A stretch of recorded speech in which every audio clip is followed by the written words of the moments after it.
सिद्ध चक्र महामंडल विधान के समय से आप सभी लोग श्रावकों के षडावश्यक के रूप में आचार्यों की वाणी का श्रवण कर रहे हैं, जिनमें से देव पूजा, गुरु की उपासना, स्वाध्याय, इन 3 विषयों को आप सुन चुके हैं। चतुर्थ नंबर पर संयम आवश्यक आता है। संयम मनुष्य जीवन की ही नहीं, प्रत्येक प्राणी के जीवन की अमूल्य वस्तु है। संयम अथवा चारित्र, आचरण एक ऐसा मापदंड है जो व्यक्ति के व्यक्तित्व को मापता है। व्यक्ति का स्तर, जीवन का स्तर कैसा है, ये उसके आचरण से विदित होता है। आचार्यों ने संयम के बारे में श्रावकों के संयम का और श्रमणों के संयम का, दोनों का वर्णन किया है। श्रावकों का संयम एक देश व्रत के नाम से जाना जाता है और श्रमणों का संयम महाव्रतों के नाम से जाना जाता है। पापों से बचना, पुण्य क्रिया को करना, धार्मिक जीवन व्यतीत करना, इसी का नाम संयम है। मानवीयता और नैतिकता से अपने जीवन को जीना, इसका नाम भी संयम है, चारित्र है। हम मानव हैं, मानवीयता के साथ जीवन जिए। मानव का जीवन नैतिक स्तर से जुड़ा हुआ होता है। नैतिक स्तर जो अपने जीवन में अपनाता है, उसका जीवन का स्तर उच्च उठता चला जाता है। चारित्र अथवा संयम रूपी संपत्ति जिसके पास है,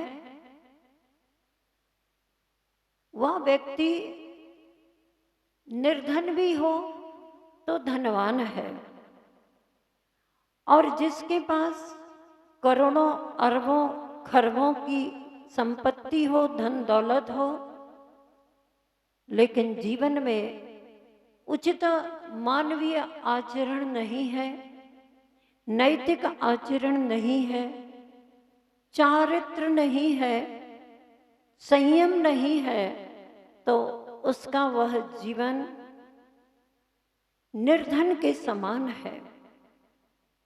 यह संयम अमूल्य धन है। इसकी सुरक्षा जैसे आप ट्रेजरी में रखे हुए धन की करते हो, वैसे ही मानव को अपने आचरण की सुरक्षा धन से भी बढ़कर करना चाहिए। गांधी जी के व्यक्तित्व को अगर हम देखते हैं तो उनके जीवन में कितनी मानवीयता थी, नैतिक आचरण था उनका। वे किसी दूसरे को दुख देकर के स्वयं सुख सुविधा से कभी नहीं जीते थे। वे समझते थे इस बात को कि जिस दुख को हम पसंद नहीं करते, वह दुख दूसरों को कैसे दिया जा सकता है।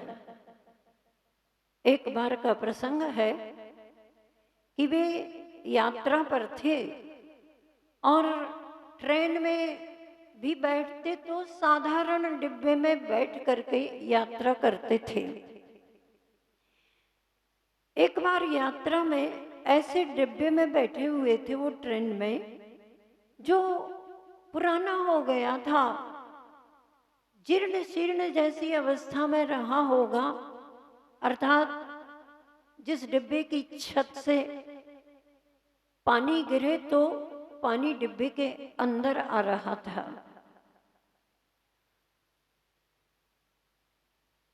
उस डिब्बे में चूंकि बारिश का मौसम था, तेजी से बारिश आ गई तो ऊपर से पानी नीचे टपक रहा था,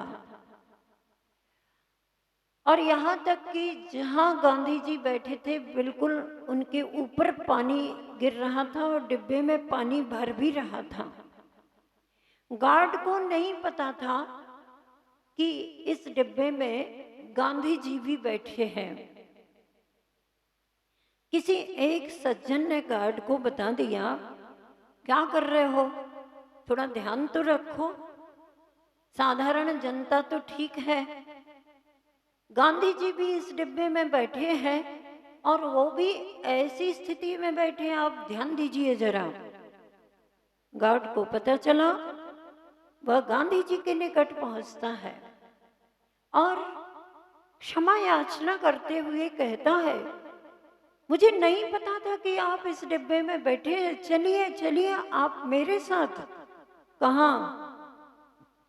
आपको दूसरे डिब्बे में व्यवस्थित बिठाते हैं, आपके लिए तो एक अलग से ही व्यवस्था है, आप क्यों इस साधारण से डिब्बे में बैठे हैं? गांधी जी ने कहा, कहाँ बिठाओगे? आप दूसरे डिब्बे में चलेंगे, फिर यहाँ कौन बैठेगा, ये डिब्बा क्या पूरा खाली चलेगा? तो उसने कहा, नहीं नहीं, खाली तो नहीं रहेगा, दूसरे यात्री आएंगे वो इसमें बैठ जाएंगे, आप दूसरे डिब्बे में चलिए। बहुत बार रिक्वेस्ट किया, लेकिन गांधी जी ने कहा कि कोई दूसरा भी यात्री इस डिब्बे में बैठेगा और इस सीट पर बैठेगा तो उसके ऊपर भी तो पानी आएगा, उसको भी तो ये पानी से कष्ट हो सकता है। मुझे वहां सुविधा में बिठा दोगे और दूसरा यात्री यहाँ आकर के बैठेगा, उसको कष्ट होगा, तो मैं सुख सुविधा में जाऊं और दूसरा व्यक्ति कष्ट में बैठे, ये मुझे कतई भी पसंद नहीं है। बहुत बार निवेदन करने के बाद भी गांधी जी ने सुख सुविधा वाले डिब्बे में बैठना पसंद नहीं किया। उनका ये उद्देश्य था इसके साथ में कि मेरी सुख सुविधा के साथ दूसरा कष्टमय जीवन व्यतीत करे, ये उचित नहीं है, ये मानवीयता से युक्त जीवन नहीं है। देखिए, इस प्रसंग से अपन सभी को और सभी मानवों को ये शिक्षा लेनी चाहिए कि हम दूसरों को कष्ट देकर अपने जीवन को सुख सुविधा में व्यतीत करें, ये कहाँ तक उचित है। धर्म तो ये कहता है, चारित्र तो ये कहता है, कदाचित अपने को कष्ट सहन करना पड़े कर लो, लेकिन अपने जो बुजुर्ग हैं, अपने जो अपने से बड़े जन हैं अथवा छोटे भी हैं, तो उनको सुख सुविधा में रखे। जो दूसरों को सुख सुविधा प्रदान करता है वह कभी दुख और कष्ट में जीवन व्यतीत नहीं करेगा। ये बात अलग है कि पूर्व काल में, पूर्व जन्म में उसने किसी को कष्ट दिया होगा तो स्वयं को भी इस जीवन में कष्ट मिलेगा।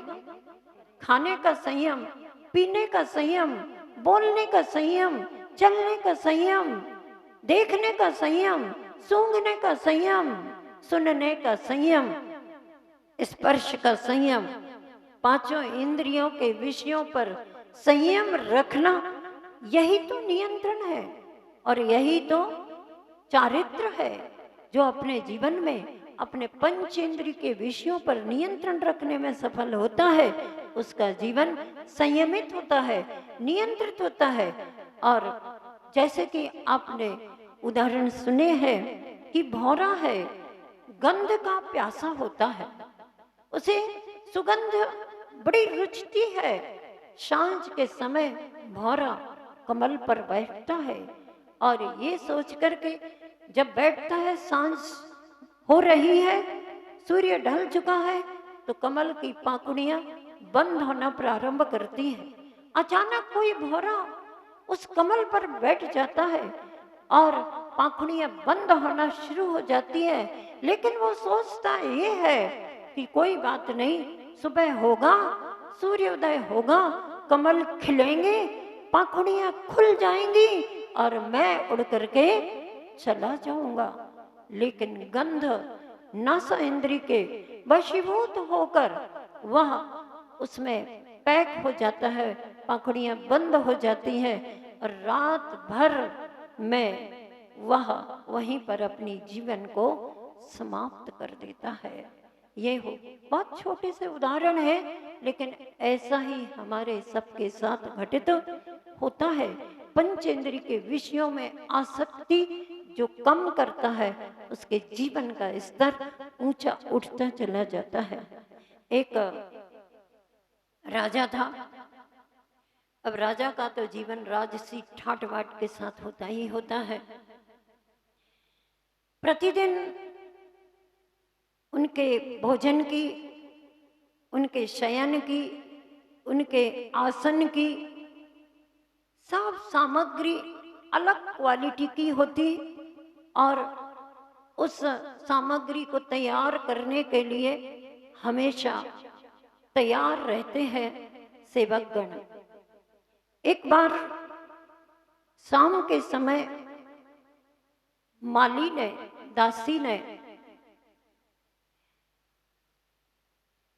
शैया को फूलों से, पत्तियों से सुंदर सुंदर शैया सजा दी। एक दिन उसके मन में आ गया कि राजा तो प्रतिदिन सोते ही सोते हैं, है ना, वो तो शयन करते ही, वो तो इसका आनंद हमेशा लेते हैं। आज अभी तो समय बहुत है राजा को आने में और शयन करने में, इसलिए थोड़ी देर के लिए मैं इस शैया पर लेट करके तो देख लूं कम से कम। वह उस पर लेट जाता है।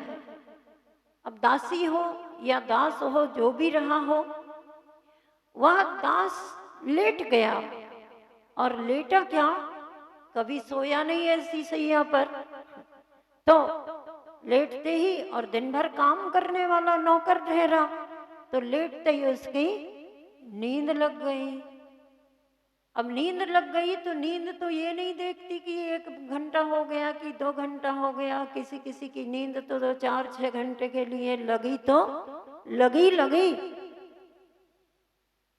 समय हो गया राजा के आने का और राजा जैसे ही अपने कमरे में पहुंचता है, नजर पड़ती है उसकी शैया के ऊपर। कौन है? देखा तो दास लेटा है। अब राजा ने सोचा ये ऐसा प्रतिदिन करता होगा, मतलब जो ताजा ताजा इस सैया का पूरा सजावट का कार्य करता है और पूरा स्वयं ताजा ताजा ले लेता होगा, सुगंधित है, और उसका मजा, जो भी मजा ही कह लो, इसको आनंद नहीं कहेंगे, ये शारीरिक मजा है। और बाद में जो बचता है उस पर मैं शयन करता हूं। तो तमा गया राजा को, खूब गुस्सा आया, बहुत तेजी से गुस्सा आया, और गुस्से में उसने अपने दूसरे सेवक को कहा कोड़ा उठा करके लाओ, मंगाया, और एक कोड़ा जोर से उसको मारा, और एक क्या, वो उठा, वह भी देखता है कि ये राजा तो अब मेरे सामने यमदूत के समान है, मतलब अब कोड़ा जिनके हाथ में है, अब मेरी जिंदगी क्या बचेगी। तो वह उठने की कोशिश करता है, दूसरा पड़ जाता है, फिर उलट पलट करके तीसरी बार उठने की कोशिश करता है। राजा तीसरी बार कोड़ा मार देता है। जब राजा मारता चला गया, तो वह जो दास था वह हंसने लगा। तो इसको और गुस्सा आ गया कि इसको कोड़ा मार रहा हूं मैं और ये हंस रहा है, ये क्या बात है। राजा ने जोर से कहा, तेरे ऊपर कोड़े की मार पड़ रही है और तू हंस रहा है, बता क्यों हंस रहा है। तब उस दास ने कहा, राजन, मुझे हंसी इस बात की आ रही है कि आप जिस शैया पर प्रतिदिन शयन करते थे, उस शैया पर मैं तो मात्र अभी अभी लेटा था, आधा घंटे ही हुआ है मुझे तो बस, और 1-2 घंटे भी हो गए तो एक ही दिन तो लेटा हूं, 1-2 घंटे के लिए बस, और मेरे ऊपर इतने कोड़ों की मार पड़ रही है। मैं ये सोच करके हंस रहा हूं कि जब 1 घंटे सोने पर इतने कोड़ों की मार पड़ती है, तो प्रतिदिन इस शैया पर सोने वालों के 12-12 घंटे जो सोते हैं, उनको कितने कोड़ों की मार पड़ेगी। राजा की आंखें खुल गई, उसे समझ में आ गया, और जो दास था उसको अपना गुरु मान लेता है। क्यों? दास को गुरु, ये कैसे? सब कुछ संभव है। हमारे आचार्य श्री जी शिष्य थे, आचार्य ज्ञान सागर जी गुरु थे, और समय आया गुरु ने अपने शिष्य को स्वयं गुरु बना लिया। तो ये तो चलता है। अब वह राजा दास को कहता है, मुझे माफ करो, मैंने तुम्हारे ऊपर इतने कोड़ों की मार लगाई है, आज से तुम मेरे गुरु हो, मुझे क्षमा करना। उसने कहा, मैं तो क्षमा कर देता हूं, मैं क्या करूंगा बदले में आपके साथ, लेकिन जो आपके दुर्गति का अगर भविष्य बन गया होगा, तो वहां तो ये कोड़ों की मार पड़ेगी ही पड़ेगी। राजन, अब मुझे आप पर दया आ रही है कि अगर आप नरक पहुंच गए तो वहां कितने कोड़ों की मार पड़ेगी।